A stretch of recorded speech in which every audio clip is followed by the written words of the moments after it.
Peace.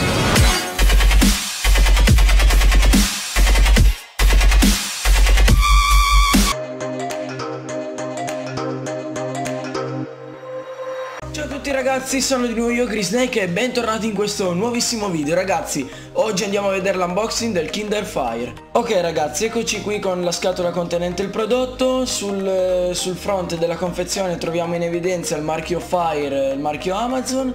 Girando la scatola possiamo trovare le varie specifiche in varie lingue del tablet. A questo punto possiamo andare a vedere il contenuto appunto della scatola, dove all'interno troviamo un caricatore USB da parete firmato Amazon da 1 ampere, quindi carica lenta. Andiamo poi a vedere il cavo USB, micro USB per la ricarica e la connessione al computer, e poi andiamo ancora a trovare il manuale con istruzioni e garanzia, e per andare a finire il nostro tablet.